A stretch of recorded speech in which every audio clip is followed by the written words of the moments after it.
Listo, muy buenos días estudiantes, buenos días Verónica. Te damos una cordial bienvenida. La señorita Macías, representante de nuestro curso, va a expresar unas palabras iniciales. María, buenos días. Buenos días, sí se me escucha, Se profesor. escucha clarísimo, Y ya, prendo la cámara o como usted desee. ya, buenos días, profesor Javier Álvaro y compañeros estudiantes. Con el mayor beneplácito que tengo, a bien dar la más cordial bienvenida en nombre de la Facultad de Educación, Turismo, Artes y Humanidades del sexto nivel de la carrera de Turismo a la ingeniera Verónica Muñoz, quien hoy día nos impartirá sus conocimientos a todos a través de la conferencia que vamos a recibir en este momento.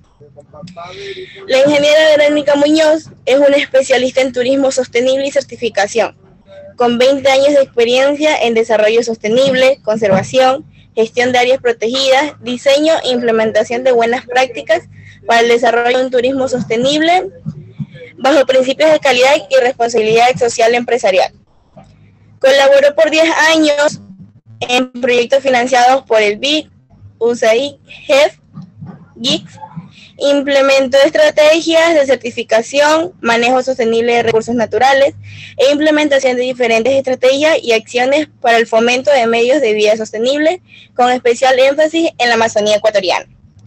Al momento es la representante para Ecuador de TURCERT, una organización de certificación alemana, que hasta el momento registra 38 operaciones certificadas y reconocidas bajo el programa de certificación TURCERT, así como el primer destino certificado a nivel internacional en Cuenca. Adicionalmente, trabajan de la mano con la Federación Plurinacional del Turismo Comunitario del Ecuador para el fortalecimiento de la misma.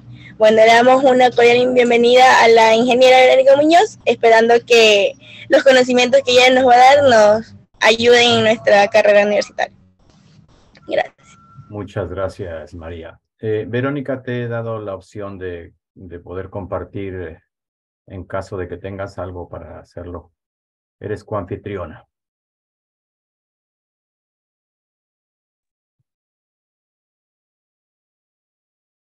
Perfecto, muchísimas gracias. Bueno, buenos días, ¿cómo están? Qué gusto, gracias por la bienvenida, gracias por la introducción.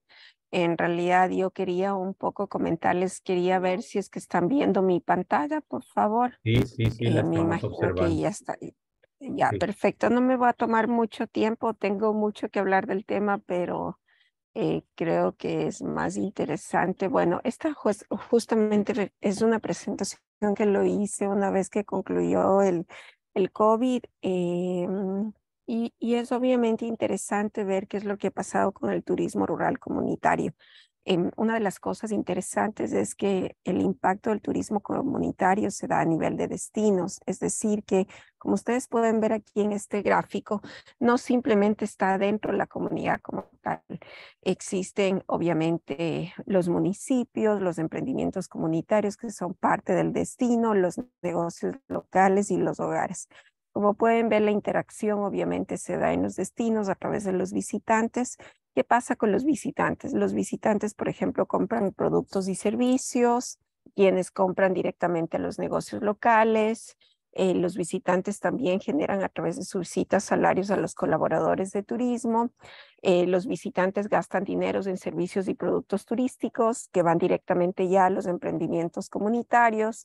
Los emprendimientos comunitarios también tienen una relación directa con los municipios o los gobiernos seccionales a través del pago de impuestos, el pago de ingresos atractivos que se pueden dar en ciertos municipios donde existen ciertos costos. En Ecuador en realidad no es tan fuerte, pero en otros sitios sí.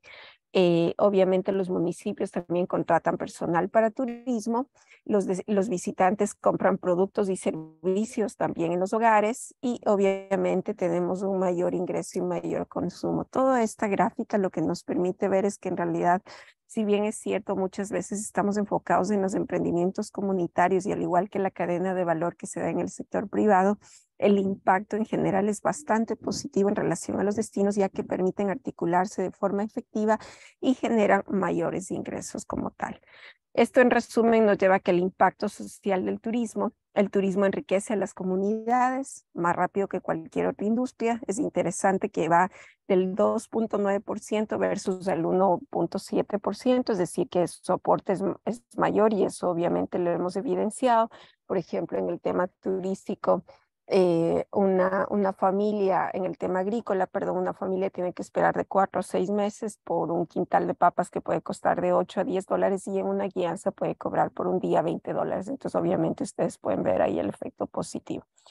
Otro de los aspectos positivos es que por cada empleo directo, casi 2 nuevos empleos son creados indirectamente. Un empleo en viajes y turismo crea un total de 3 nuevos empleos, es decir, que su impacto es mayor en términos del destino como tal. Es interesante ver que cuando se desarrollan actividades turísticas, por ejemplo, dentro de las iniciativas comunitarias hay otras actividades que vienen de la mano, el tema agrícola, el tema de la construcción, el tema de elaboración de artesanías, el tema de recuperación y puesta en valor de ciertos aspectos culturales. Y el 80% del sector de las pymes fomenta el emprendimiento en temas turísticos como tal. Y obviamente es uno de los sectores más diversos, ya que permite en realidad una integración efectiva de la población local. Una de las cosas interesantes, justo ayer estaba leyendo, no sé si ustedes están bastante, me imagino que sí, con el tema de la inteligencia artificial, y hay empresas que ya están reemplazando a nivel mundial muchísimos empleos. Sin embargo, creo que una de las actividades y una de las ventajas de la actividad turística es que vamos a seguir dependiendo de las personas, pero obviamente se necesita personal capacitado, preparado, comprometido y con prácticas sostenibles como tal. Algunos de los mensajes claves que les quería dejar: el turismo rural comunitario requiere el apoyo y atención de todos los actores, especialmente del sector gubernamental seccional. Existen muchos, justamente yo estoy ahorita en uno de los centros de turismo comunitario aquí en Amazonía, Sinchiguarmi. Estamos trabajando en una nueva propuesta de turismo violeta. Sin embargo, hay muchas cosas que se pueden atender y no es simplemente el obsequiar recursos, sino por ejemplo el tema de tratamiento de aguas residuales, el asegurar agua limpia. Ahí todavía tenemos mucho trabajo por hacer, especialmente con el gobierno seccional. Es tiempo de trabajar de forma conjunta, definitivamente, y obviamente esta forma de trabajar conjunta es desde una planificación estratégica donde se identifiquen a todos los actores que son parte de la actividad turística.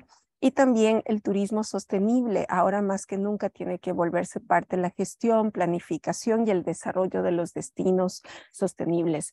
La pandemia nos trajo un montón de desafíos y entre esos desafíos es obviamente aprender nuevamente muchas de las cosas que están haciendo. Muchos de los destinos están repensando, están implementando prácticas políticas públicas. Pocos destinos han llegado a alcanzar los niveles de desarrollo del 2019. República Dominicana es uno de esos destinos. Sin embargo, obviamente es un destino que está bastante posicionado, pero otros destinos como los nuestros, Perú, Colombia, que aún estamos en crecimiento, tenemos que pensar estrategias que en realidad nos permita trabajar de forma conjunta y obviamente ir en tendencias como es el turismo sostenible. Ahora también se habla de turismo regenerativo y dentro de eso obviamente la promoción de políticas públicas y el fortalecimiento en aspectos de planificación y otros aspectos adicionales. Les voy a comentar un poco del proyecto que nosotros como organización venimos trabajando hasta el año pasado, el proyecto Turicom, Turismo Comunitario, que básicamente se aplicó en Perú, Colombia y Ecuador, en donde fue interesante hacer algunos de los temas, identificar cuáles fueron los aspectos, qué pasó durante la pandemia y cómo se han logrado recuperar algunos de los emprendimientos de turismo comunitario. Es interesante ver, esta es una de las estadísticas de la Organización Mundial del Turismo y ustedes pueden ver obviamente que en este cuadro en el 2019 el crecimiento que se dio frente al 2020, que hubo una caída casi en abril del 2020 todos los destinos, aeropuertos estaban cerrados a nivel mundial y apenas en el mes de julio se empezaron a recuperar. Sin embargo, la recuperación ese año fue alrededor del 20%.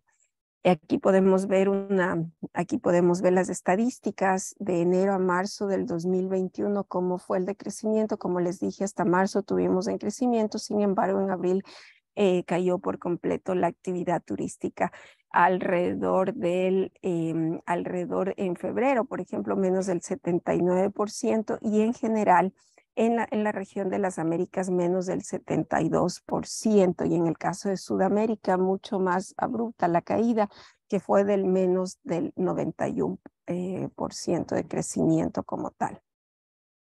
Esto es en relación también, esto ya es en enero a diciembre del 2020, también se tuvo una caída, pero no tan abrupta como el 2021 como tal. Y aquí tenemos el ingreso de turistas del 2010 al 2019.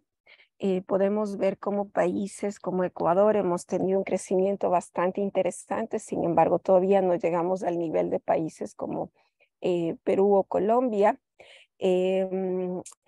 Podemos ver la línea azul, se refiere a Ecuador, mientras que Colombia y Perú han tenido un crecimiento sostenido y casi han llegado al mismo número de turistas. Y aquí podemos ver que obviamente a pesar de que Colombia es un destino que muchos años ha tenido grandes problemas de violencia, como lo que nosotros estamos iniciando al momento, ha tenido un crecimiento dada la política pública y dada también las estrategias de posicionamiento del sector privado. Entonces, en general, en Ecuador todavía nos queda mucho trabajo por hacer y obviamente el posicionarnos también en mercados y en nichos especializados. Al igual, aquí podemos ver resultados de cómo en Perú fue este tema como tal. Esto fue interesante que en mayo, el 15 de mayo del 2021, en el mercado norteamericano se hicieron algunas preguntas sobre cómo estaría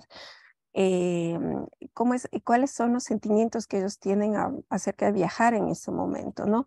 Mucha gente se sentía obviamente seguro, se sentía obviamente listo, confortable, inseguro, no interesado, feliz. Y obviamente esto también, esto es súper interesante ver cómo la gente estaba abierto a otro tipo de viajes, y ahora de lo que se habla mucho es de los viajes experienciales o los viajes transformacionales, es decir que a partir de mi experiencia, qué es lo que yo logro aprender y qué es lo que yo logro en realidad llevar como parte, aparte de las fotografías, aparte de las artesanías, en realidad yo como persona y como ser humano, qué es lo que yo he aprendido de este viaje, y por eso es que ahora también se habla mucho de los viajes transformacionales, ¿no?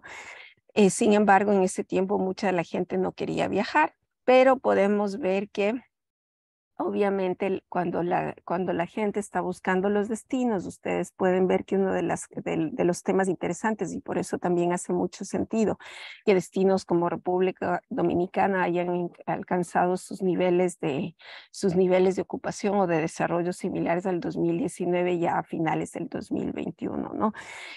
Obviamente que sea agradable, que sea memorable, que sea relajante, no muy caro, es decir, que sea un destino que permita en realidad llevar un costo, ¿no? Esto también es súper interesante. La sostenibilidad no simplemente es algo que consideramos que lo debemos hacer, si bien es cierto, es un compromiso de las empresas, pero también es interesante ver cómo el mercado, y obviamente después de la pandemia hay muchísima más preocupación de qué está quedando en el destino que estamos visitando. Por ejemplo, el 61% de los viajeros, esto fue una encuesta que se aplicó, como vieron, a 29,000 viajeros. Esto fue de Booking.com, ustedes deben conocer, es una de las otras más conocidas. Cuando vamos a viajar siempre estamos averiguando temas de costos, temas de calificación, y es uno de los referentes cuando estamos viajando en 30 países. El 49% de las personas, obviamente después de la pandemia, han cambiado parte de sus niveles de comportamiento en relación a consumo, y es y es obviamente hay muchísimo interés, por ejemplo, el 49% en reciclaje, el 42% en reducir el desperdicio de la comida, el 34% está interesado en caminar y el 33% no quiere el uso de plásticos de un solo uso. ¿Por qué les doy tanto estas estadísticas? Porque es interesante ver, y me imagino que ustedes, parece que ustedes estuvieron visitando algunos centros de turismo comunitario en las semanas anteriores. Uno de los aspectos claves, si bien es cierto la gobernanza, el tema de gestión, el tema de inclusión social, también los aspectos de sostenibilidad son fundamentales y eso genera obviamente competitividad en los prestadores de servicio, ¿no? El 73% está dispuesto a conseguir alojamientos más sostenibles. Inclusive ahora si ustedes entran a una de estas notas, ustedes pueden ver una hojita y ustedes pueden escoger también la diferencia en términos de sostenibilidad. El 40% de los viajeros piensan que sería más fácil tener un sello de certificación como el que nosotros tenemos, Turcer, es decir, que les apoyen la selección de este tipo de prestadores de servicio. Y obviamente el 37% está dispuesto si es que les dan esta opción de escoger el tema de sostenibilidad. El 72% consideran que debería haber una oferta más sostenible. El 48% encuentra complicado encontrar estas ofertas de sostenibilidad. Entonces ahí tenemos una posibilidad enorme de trabajar en cómo proyectar y cómo mostrar mejor esta información de las comunidades o de los prestadores de servicio que están trabajando en estos temas como tal. Y es interesante que en el 2021 ya el 81% está dispuesto a quedarse en alojamientos sostenibles. Con esta introducción quería hablarles de los desafíos que tenemos para la construcción de la gobernanza y una de las cosas que nosotros encontramos ya cuando casi terminamos el proyecto, aplicamos una encuesta a los emprendimientos comunitarios en Ecuador, Colombia y Perú. En Ecuador son el mayor número de emprendimientos comunitarios con los que hemos trabajado, tenemos 28 frente a Perú 6. Obviamente en Ecuador tenemos el 78% de las comunidades con las que interactuamos en este proyecto y podemos ver que inclusive Ecuador es una de los países que mayor tiempo tienen en relación a turismo comunitario. Como ustedes pueden ver, más de 21 años, tenemos 5 operaciones, de 16 a 21 años, 4 operaciones y menos de 5 años, 7 operaciones. En el caso de Perú, más de 21 años, en realidad no existe esa experiencia, apenas tenemos de 16 a 21 años. Eso quiere decir que Ecuador lleva muchísimos años trabajando en temas de turismo comunitario. ¿Cuáles son las actividades adicionales al turismo que se trabaja en el caso de Ecuador? Tenemos obviamente el tema de ganadería, agricultura y artesanías, que es un tema similar tanto en Ecuador y en Perú. En el tema de emprendimientos también tenemos un porcentaje bastante bajo, estudios e investigaciones, salud y trabajo en las vertientes de sal. Esto se refiere básicamente a las comunidades que se ubican en Salinas de Guaranda. También les preguntamos cuál fue el apoyo público-privado en la pandemia. En el caso de Ecuador, fue un poco más fuerte la asistencia técnica y capacitación que fue directamente dada en este caso por nuestro proyecto. Recibieron una donación que fue en menor grado y la donación y asistencia técnica. Y en el caso de Perú, en realidad podríamos decir que fue similar tanto en asistencia técnica, en otros temas como en donaciones, como en otro tipo de cosas. El 100% de las comunidades tuvieron un impacto en la pandemia en los emprendimientos turísticos en el año 2020. Esto se registró con cancelación, disminución de ingresos, pérdida de empleo y cierre temporal. Muchas de las comunidades tuvieron que estar cerradas, algunas abrieron a partir del mes de julio y agosto de forma paulatina. Sin embargo, los ingresos o lo que estaba proyectado no tenía comparación con lo que se proyectaba en año del 2020. Por ejemplo, en el momento me encuentro en Sinchi Guarmi.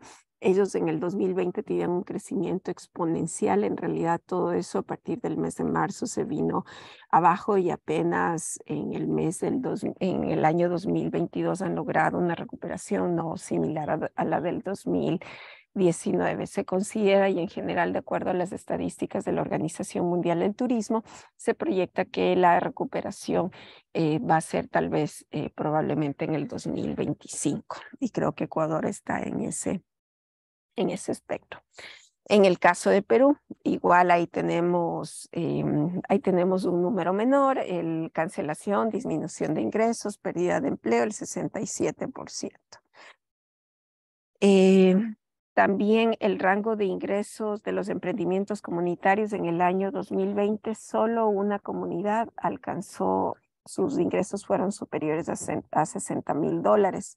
Mientras que de los 28 que estaban en el proyecto, la mayoría, 20, tuvieron ingresos de $0 a $1,000. Ustedes se pueden ahí imaginar el impacto que tuvimos. En Perú, el ingreso en el año 2020 por turismo fue muy similar, más de $1,000 apenas una organización, de $1 a $1,000 3 organizaciones, es decir, que los rangos de ingresos en estos años en los países fueron similares, a excepción de Ecuador, uno de los emprendimientos que en realidad logró sostenerse, pero obviamente por un cambio en la estrategia, es decir, se vinculó mucho con el tema de alimentos y bebidas, y eso le permitió articular y obviamente dirigirse al mercado nacional. En el caso de las otras organizaciones comunitarias fue mucho más complejo, ¿no? Por el tema de que el mercado nacional muchas veces no está abierto a este tipo de oferta turística. En el Ecuador, el impacto en la pandemia en las comunidades, uno de los aspectos más fuertes fue la migración y pérdida de empleo. En el año, la pérdida de empleo, salud y educación ocupó el otro 30%. Y en la pérdida de empleo fue el mayor impacto también en Perú, llevando al 83%. Ya, ¿qué podemos hacer frente a este escenario? Creo que todavía seguimos, si bien es cierto, hemos logrado recuperar un poco estos números y algunas de las comunidades están teniendo ya ingresos, no como les decía, como el 2019, están teniendo una recuperación paulatina. Yo la semana pasada estuve en Amoy, ahora estoy en Sinchiguami y al fin de semana estaré en Dos Mangas. La recuperación obviamente no es la que ellos tenían, como les decía, 2019 y 2020. Sin embargo, es una recuperación que poco a poco va a permitir que las comunidades vayan integrando. Por ejemplo, en el caso de La Moya. La Moya es una comunidad que está en el centro del país, está en la zona de influencia de la Reserva de Producción de Fauna Chimborazo. Ellos tienen al momento 33 mujeres que se están integrando, sin embargo, efectivamente están 5 mujeres trabajando directamente como guías en la prestación de alimentos y bebidas. Es un tema que está creciendo, pero no son los niveles que ellos tenían, por ejemplo, cuando estaba funcionando Ferrocarriles del Ecuador. ¿Qué es lo que tenemos que atender en este tema? Por ejemplo, a nivel de gobiernos seccionales, lo que nos hace falta es una falta de estrategias a largo plazo y sostenibles. Ahora con el cambio de autoridades, obviamente el desafío es empezar nuevamente con un proceso de socialización que entiendan el modelo que está detrás del turismo comunitario. Planificación aislada, tenemos planes de ordenamiento territorial que no contribuyen en realidad a un desarrollo sostenible de este tipo de propuestas nuevas, innovadoras, y ni siquiera nuevas, sino que tratan en realidad de fortalecer todos los componentes sociales y los componentes ambientales, y muchas veces es complejo entender desde la parte gubernamental. Políticas públicas escasas, y eso también se ve reflejado desde la falta de formalización de muchos emprendimientos. No logran cumplir con el primer requisito como es centro de turismo comunitario, y obviamente eso ha llevado a que la práctica sea mucho más compleja. Y por otro lado, ausencia de cadenas de valor, ¿no? Actividades productivas aisladas en el propio territorio. Es ilógico, pero muchas veces la gente sale a comprar ciertos productos que pueden ser adquiridos en la propia localidad, fuera, en supermercados, sin en realidad promover una economía local. En temas de emprendimientos comunitarios existe obviamente una gobernanza inexistente, poca o nula organización alrededor del turismo y obviamente el turismo es uno de los aspectos más débiles y que cuesta muchísimo a las comunidades y eso fue algo interesante justamente durante el paro, por ejemplo, a pesar de que habían algunas organizaciones turísticas vinculadas al tema de turismo como tal, me refiero a organizaciones comunitarias, también plegaron al paro, sin en realidad ver en este caso, la proyección, el impacto que la actividad turística tiene. Entonces, obviamente, cada vez se vuelve más complejo dentro de las comunidades mantener los procesos comunitarios alrededor del turismo. Por un lado, también capacidades limitadas, si bien es cierto, Ecuador ha tenido un avance bastante fuerte en accesibilidad en turismo, en educación, perdón. Sin embargo, todavía no encontramos las capacidades necesarias dentro de las comunidades y muchas veces toca contratar externamente, me refiero a contadores, me refiero a guías bilingües, puestos, por ejemplo, manejo de redes sociales, que son puestos que todavía no logramos en realidad generar esa capacidad dentro de las comunidades y que es fundamental. Por otro lado, mantener estructura de funcionamiento, ese es uno de los mayores desafíos. Muchas de las comunidades se encuentran todavía solventando temas de mantenimiento, temas de mejora de infraestructura, que obviamente vienen vinculados a temas de calidad.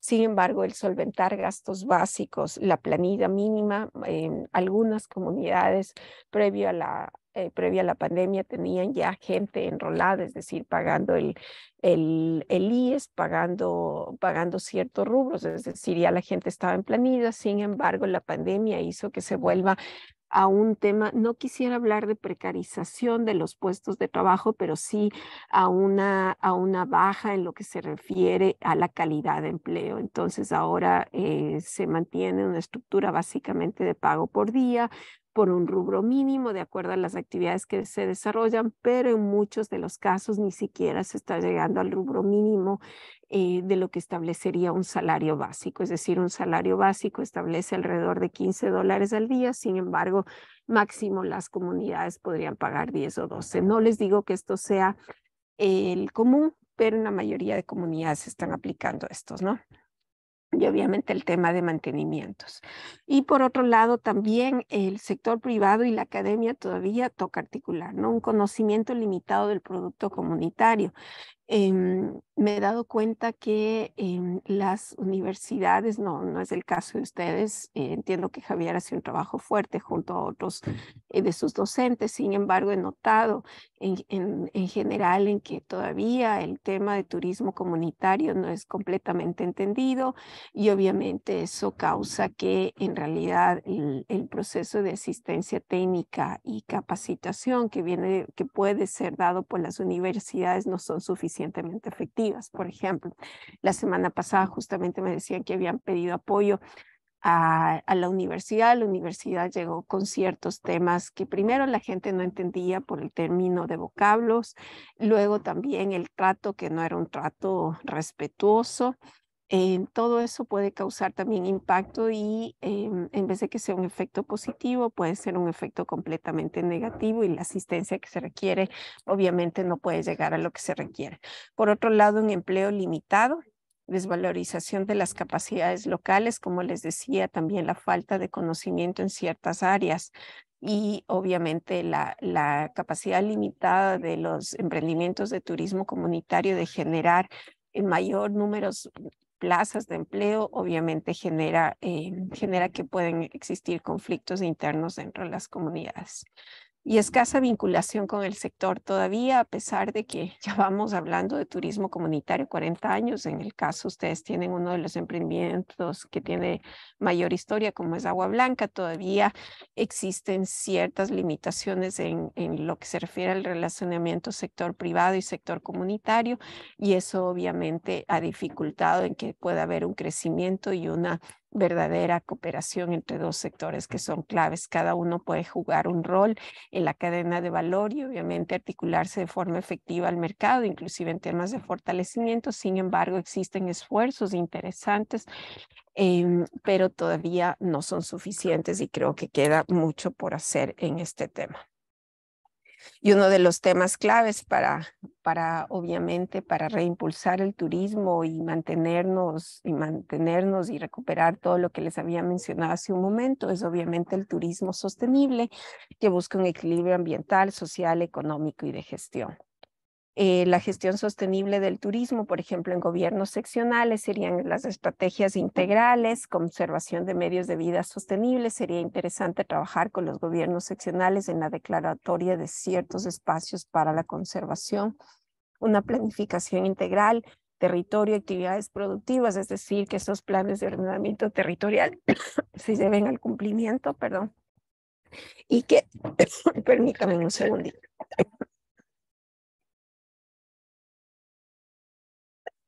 Y que obviamente esas actividades productivas sean compatibles, es decir, que por ejemplo, como pasa en Salango, la actividad turística, ya se viene una temporada de ballenas, sin embargo tienes esa fábrica de pescado, de harina de pescado desde hace muchísimos años. ¿Cómo logramos en realidad compaginar esas actividades que pueden ser complementarias? Un tema de política pública. Es fundamental trabajar en incentivos. ¿Qué tipo de incentivos tenemos? Y obviamente el tema de la pandemia nos dejó una lección enorme, que es la vinculación con otros sectores, por ejemplo, el sector de la salud, iniciativa y productos sostenibles, cadena de valor, integración con el sector privado. En realidad generar esas alianzas que son fundamentales en términos de cuáles son los aspectos positivos que yo puedo integrar del sector privado, si es que está produciendo, por ejemplo, productos comestibles de alta calidad, que pueden ser puestos en valor a través de los emprendimientos comunitarios. En los emprendimientos comunitarios, obviamente, nos queda todavía fortalecer el modelo de gestión. Llevamos muchísimos años hablando del modelo de gestión, sin embargo, todavía nos falta ajustar en ese modelo de gestión, hacerlo más dinámico. Hablar de este tema de organizaciones que en realidad tienen una dinámica mucho más rápida, y cómo el modelo de gestión se puede ajustar a estas dinámicas y estas dimensiones sociales que cada vez se van presentando con más fuerza. El tema de relevo generacional es un tema clave. He llegado a muchos emprendimientos donde la gente mayor que ya lleva 20, 30 años promoviendo turismo siguen al frente, pero ¿qué está pasando con los jóvenes? No hay interés, no se integran. Entonces es importantísimo también generar ese empoderamiento. ¿Qué va a pasar con las nuevas generaciones por otro lado? Y obviamente el tema del liderazgo, que es clave. El liderazgo es fundamental, un liderazgo transparente y un liderazgo que en realidad vaya en pro de las comunidades locales. Las capacidades locales, obviamente, necesitamos trabajar, necesitamos formar en gestión empresarial, en tecnologías de la información, usar, por ejemplo, ya ahora el tema de inteligencia artificial, cómo puedo utilizar para temas de promoción, mercadeo, comercialización, comunicación con los clientes, el tema de sostenibilidad y calidad. Y tenemos que olvidarnos del paternalismo, de que las comunidades no pueden, lo pueden hacer y lo pueden hacer. Implementar estándares de mejora continua, aplicar esquemas de certificación y obviamente aplicar estándares de seguridad. Muchas veces estamos pendientes de que la habitación esté limpia, pero también tenemos que conectarnos y asegurar principios de seguridad. Por otro lado, alianzas estratégicas, que son también claves. Todos estamos en un mismo destino y en un mismo territorio. ¿Cómo podemos mejorar la calidad de vida, el producto y la presencia en el mercado? Esto se puede hacer obviamente alianzas con el sector privado, quien tiene muchas veces la conexión con el mercado. En el sector privado y la academia, las alianzas estratégicas, productos locales auténticos y revalorización del patrimonio cultural, es decir, que en realidad eso muchas veces nos olvidamos en realidad toda la pertinencia y toda la oportunidad enorme que tenemos en esos emprendimientos de poner en valor a través del turismo el patrimonio cultural. La gente todavía, especialmente en nuestro país, tiene mucho temor de mostrarse como son y de la oportunidad de poner en valor a través de la actividad turística el salario justo, equitativo, inclusivo. Todavía estamos en un desafío de cómo logramos sostener estas organizaciones, pero sí es importante buscar mecanismos que nos permita, obviamente, equilibrar esta parte. la vinculación con el mercado, poder desarrollar nichos especializados de mercado. Por ejemplo, ahora estoy en un proyecto con el BID y con el Ministerio de Turismo para promover viajes de mujeres para mujeres bajo el tema de turismo violeta y el impacto del turismo. Creo que aquí la academia tiene un tema súper interesante a trabajar, estudios de caso, lecciones aprendidas y réplicas del modelo de éxito. Creo que Ecuador tiene la oportunidad enorme de recopilar qué han pasado durante estos 40 años, qué hemos aprendido, qué tenemos que, de lo que hemos aprendido, qué tenemos que recuperar y poner en valor para la actividad turística para las personas. Y algunas de las cosas, hablarles también, sería interesante que en clase ustedes puedan revisar. Este es un programa bastante interesante de la Organización Mundial de Turismo. Se refiere a One Planet.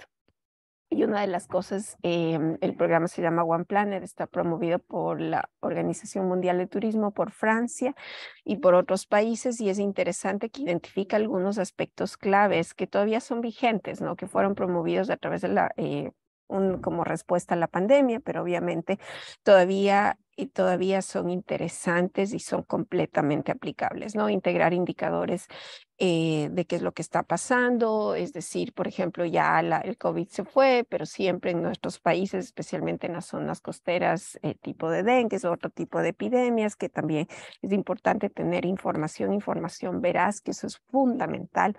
Conectar higiene con sostenibilidad también, cómo integramos los protocolos de sostenibilidad con el tema de higiene, restaurar la confianza a través de la comunicación también es fundamental.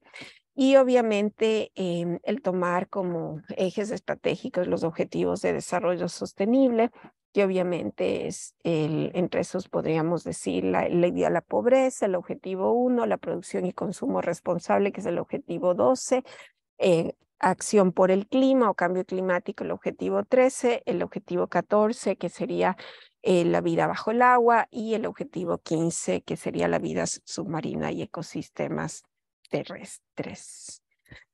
Eso les quería dejar como mensaje. Espero, Javier, haber cubierto las expectativas. Espero haber sido clara.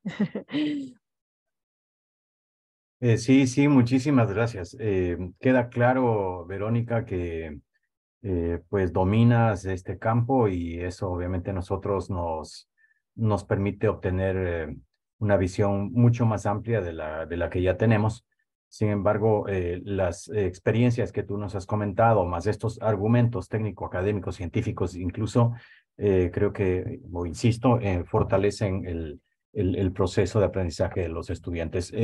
Los estudiantes pueden formularte preguntas, Verónica.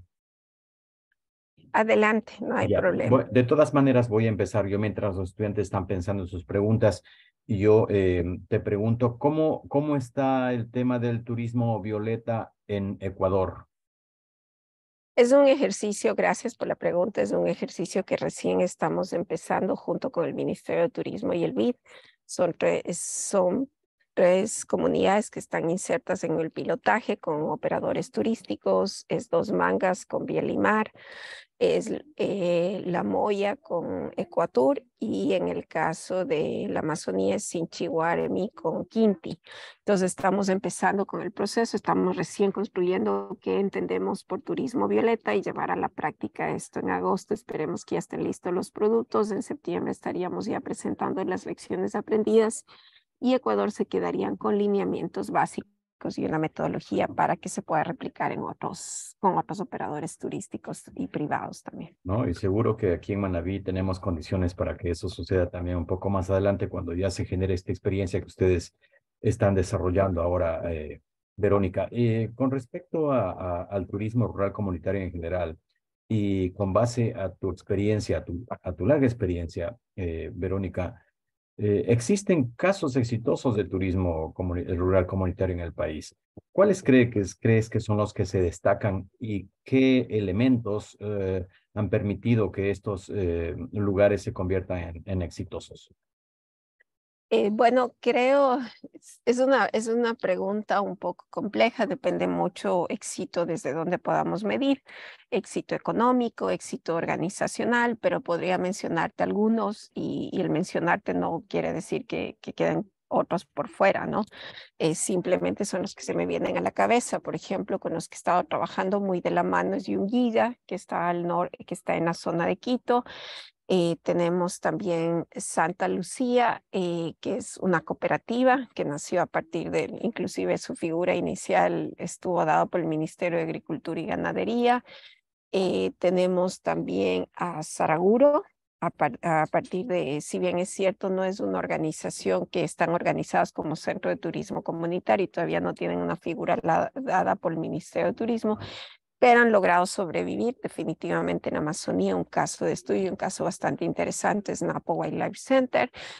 Por otro lado, tenemos otras iniciativas que han surgido en estos años que para mí son extremadamente interesantes, Shandia y Sinchiwarmi. Y uno de los aspectos claves de lo que he analizado en todas estas y comunes es, por un lado, el compromiso que la comunidad puede tener hacia el desarrollo sostenible, independientemente de los desfases que hayan tenido en términos de impacto económico, en términos de crecimiento como tal. Muchas les ha tomado muchísimo tiempo llegar al mercado, sin embargo, el compromiso y el liderazgo ha sido uno de los aspectos claves y yo podría mencionarte liderazgo, compromiso. Muchos tienen un tema común que es la vinculación con la tierra, con la Pachamama, es decir, el compromiso de conservación también porque es su materia prima, si bien es cierto, se ofrece cultura, pero también se ofrece naturaleza y ese ha sido otro de los aspectos claves. Y uno de los temas interesantes justamente ahora que estoy con este tema es el empoderamiento de las mujeres, cómo las mujeres han logrado mejorar su calidad de vida a partir de la actividad turística y eso también creo que es evidente a través del turismo rural comunitario. Es decir, que las mujeres ganan un mayor protagonismo porque ya tienen primero por un lado, la posibilidad de generar ingresos adicionales, pero también el tener una mayor capacitación y formación en cuanto a conocimiento y experiencia, y eso obviamente genera una relación en muchas veces de igualdad entre hombre y mujer. Creo que esos son los aspectos claves definitivamente. Y obviamente ahora es también el tema económico, llegar a esa sostenibilidad económica, porque si no, no estamos hablando de turismo, estamos hablando de una fundación, de cualquier otro aspecto, pero no ya no vinculado directamente a la actividad turística.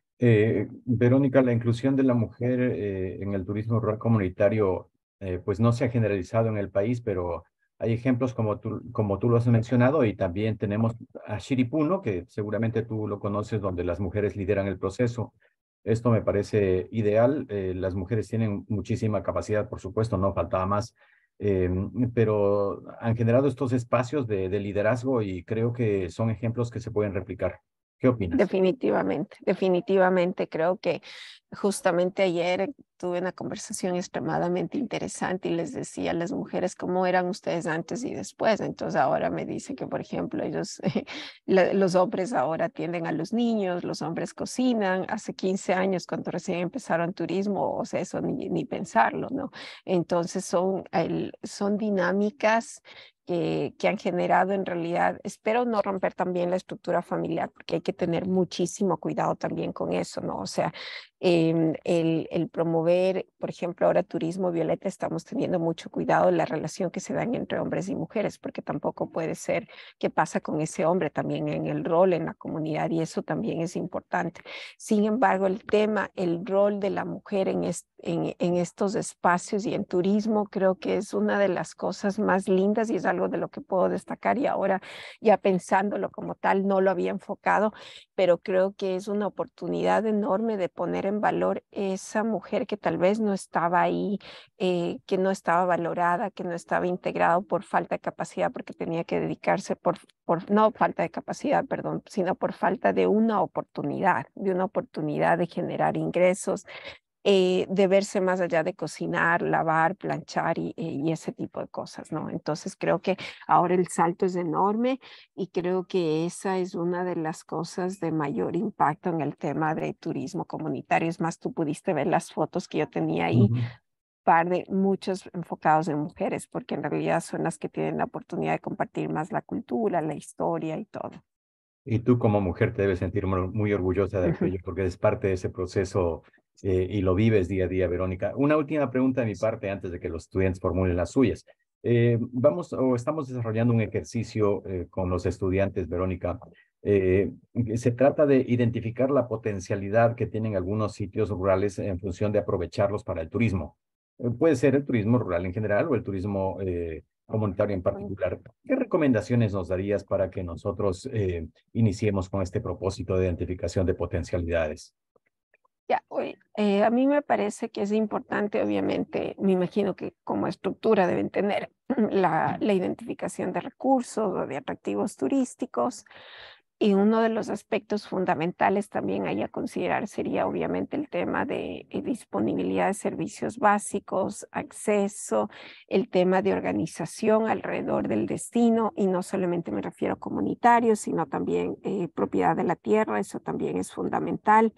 El tema de compromiso ya sea una familia, ya sea una organización, inclusive del sector público, porque de lo contrario, si no existe un compromiso real del sector público, no solamente en términos de inversión, para mí lo más importante es el tema de planificación, porque depende mucho, por ejemplo, si es un destino que ustedes están identificando para un desarrollo turístico de naturaleza, es importante saber cuál es el destino o dentro de la planificación territorial, qué tipo de identificación se lo está dando. Entonces, para mí iría eso, iría obviamente el tema de identificar accesibilidad, qué tipo de atractivos, y si es posible, sí sería interesante que se identifiquen los nichos de mercados potenciales hacia cuál se están dirigiendo.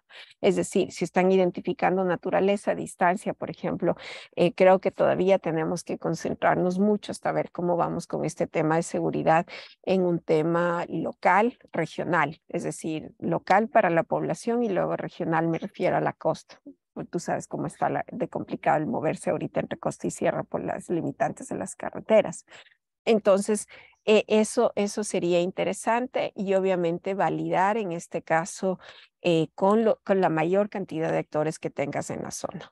Y uno de los aspectos claves, obviamente, procurar, y yo siempre recomiendo el involucramiento de gente que ya esté comercializando la zona, en Perfecto, términos muchísimas generales. gracias, Espero Verónica. haya sido de utilidad. 100%. Los estudiantes que deseen formular sus preguntas, por favor.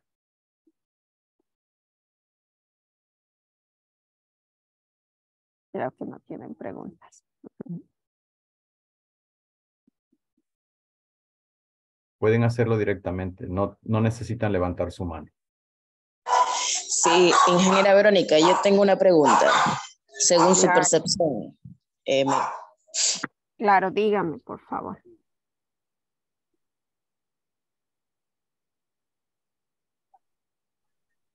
No se le cortó la comunicación.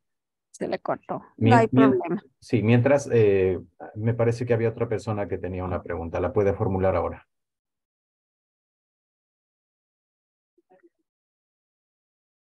Sara, su comunicación se interrumpió. ¿ahora está bien? Ahora sí, la escuchamos. Sí, bueno, mi pregunta es un poco general y pues me gustaría la percepción de la ingeniera Verónica de que cómo podrían los gobiernos enfrentar la inequidad, ¿no? Y las asimetrías, sabiendo que hubo, ¿no? En su momento la Agenda del 2030 y pues nada, ¿no? Es un arduo trabajo que hasta la vez se consigue.